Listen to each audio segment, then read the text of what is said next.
Okay, so my third review for this class is over the film Don't Look Up. It came out in 2021. It was again on Netflix. I think it did have a small theatrical release, but for the most part, most people watch it on Netflix. It stars like Leonardo DiCaprio, Jennifer Lawrence, Jonah Hill, Meryl Streep, like a whole Kate Blanchett, like a whole bunch of big names. And for Netflix, like that's a big deal. It means they put some money into this movie, and so it's not a bad movie overall. It's around 2 hours or so, I think, and it kind of makes you feel anxious a lot through it because essentially it's a doomsday movie. Yes, it's science fiction. It also kind of teeters on satire and comedy, but it also is a doomsday because the plot of the movie is that essentially this comet from the Oort cloud that is about the size of the one that took out the dinosaurs, maybe a little bigger, is hurtling straight toward Earth, and they have a 6 month window to figure out what to do before it impacts Earth. And the person who discovers it is Kate Diavosky, and that's back of her right there. And this is her discovering it with she's used a telescope. She's a graduate student, so she's looking at supernovas and things like that to figure out how the universe is expanding. And she stumbles across this comet. And when you stack the images together, you can kind of track movement, and that's what she's doing in the screenshot. And that's when she goes, "Oh, cool! I found something." Because in the astronomy world, if you find something, you get to name it.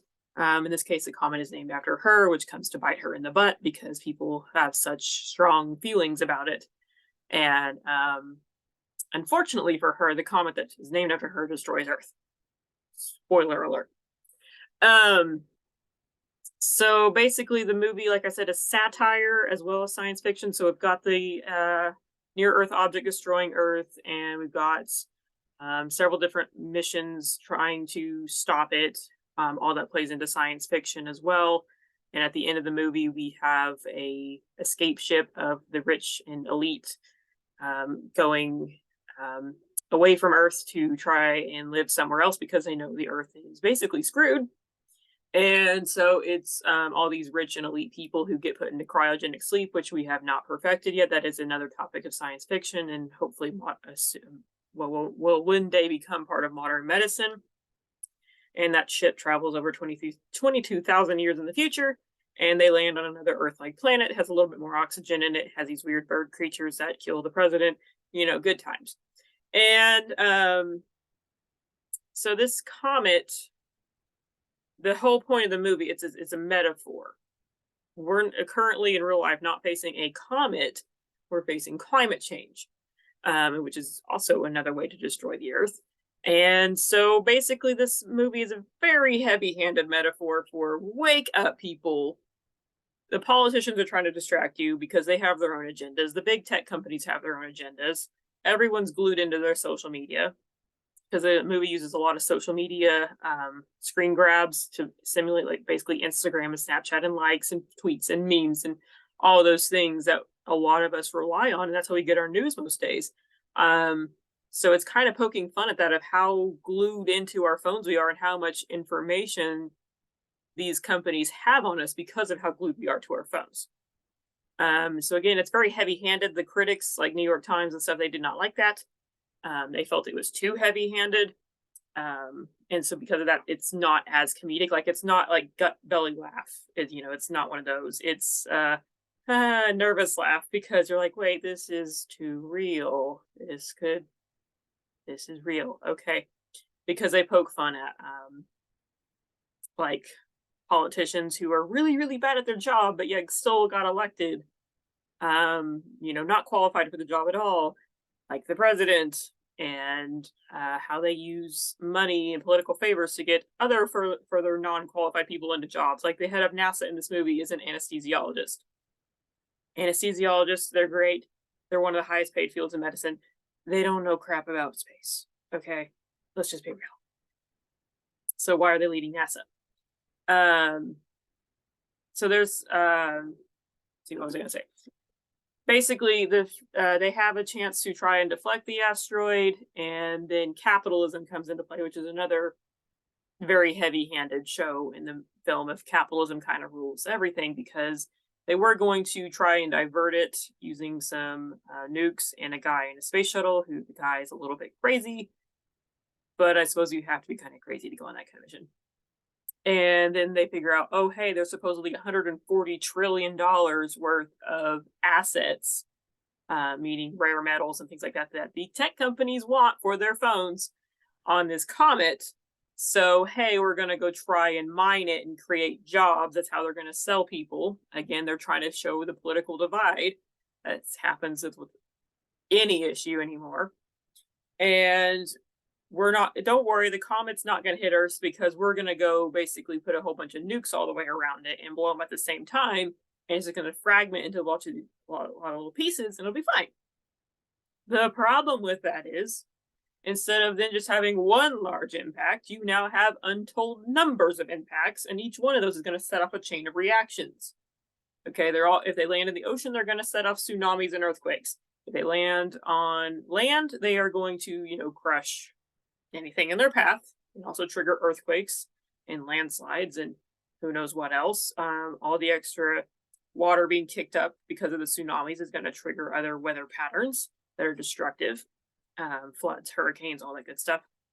So instead of having one impact, which obviously is extinction level, now we're going to have multiple smaller impacts and hopefully not go extinct. No, the science says no, don't do that. This is a common trope in a lot of science films that involve some sort of asteroid or comet or things like that that's coming toward Earth, is just blow it up, it'll be fine. But if you've taken Dr. Gaffey's class, no, you can't do that. Okay.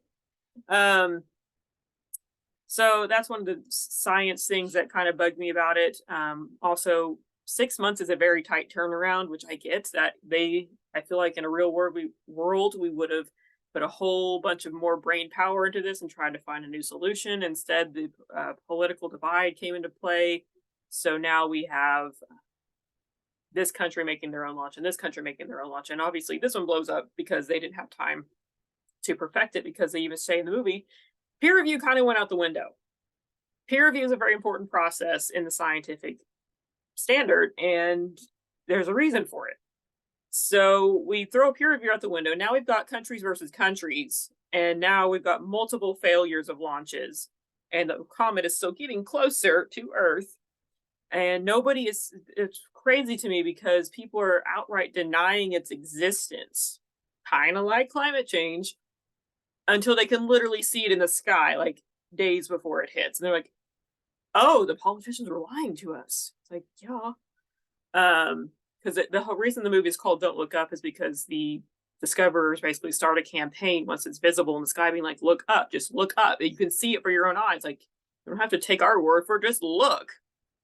And of course, the other side, who doesn't want people to freak out because then their stock shares might drop,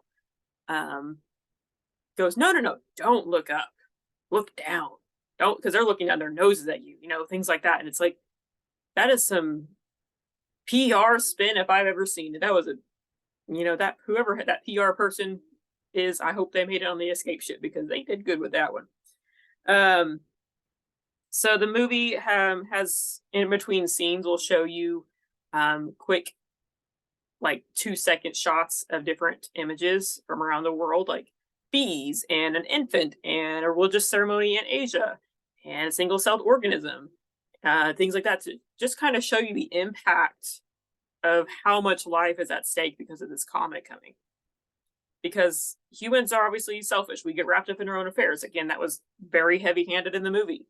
But it's kind of sad and sombering to think about, like, it's not just humans that are going to die if this thing hits. It's all the life.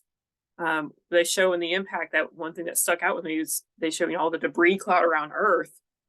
Yeah, there's like cars and, other big things. Like they showed a little, like an actual like section of Earth with buildings on it, kind of like in the Avengers movie. If you remember that scene where that, I forget what it's called again, but the scene where basically they have like an entire city in the sky and it's a problem. And then they also, what stuck out to me the most was one of the debris pieces was literally half of a blue whale. And I was like, oh, yeah, that would probably happen, but ooh. You know, it's next to somebody's phone, because that just shows the wide scale impact, because the phone they showed was actually Kate DiBiase's saying her diet was over, which was the impact. But she was nowhere near a blue whale when this thing hit. So it's kind of showing you just subtly how much of an impact this comet would have had. So it's very heavy-handed in its metaphors. Some of the reviews online do point out that a lot of this jokes and satire have been done before. Like a lot of the presidential jokes, because she's a female president, are kind of sexist, but also kind of like, well, yeah, she doesn't know how to do her job. Depending on your political ideologies of the past 6 or so years. There are some ties to the former administration in her character. Like, he had gold draperies in the Oval Office, and so does she. She's rather self-centered. I could argue he is too, although I haven't met the man and I don't want to. So there's some similarities. Again, they're very heavy-handed. Science-wise, again, I mentioned peer review. The comet into multiple pieces, no. And then the whole we're only going to send rich old white people to repopulate a new planet, that was like, well, no one thought that through. You're going to send all of the people who are past childbearing age and of one ethnic background? There's some other things at play there. Overall, it's not a bad film. It's watchable. It uses music and stuff to kind of make you feel anxious and jittery during certain scenes, like when she's discovering it. There's some intense music playing. And then at the very end, when they're saying goodbye at their goodbye dinner, it's very somber music. And I was like, oh, this is sad. So the music does help you kind of get this sense of the calamity that's coming and the anxiousness and the worry, and as well as those pictures they show you of the, here's a bumblebee. Well, there's no more bumblebees now. It's not probably a film a lot of people associate with science fiction off the top of their head, because, they're probably thinking like Dune or The Martian or whatever, things that are like, we go into another planet, or Star Wars even. And so it's science fiction, I will argue. But it's not the in-your-face kind of science fiction, if that makes sense. Maybe it's a way where we can start telling new stories of science fiction in the future, because maybe we do need some more doomsday. Dystopian novels are very popular. Why can't doomsday movies about climate change be popular? Who knows?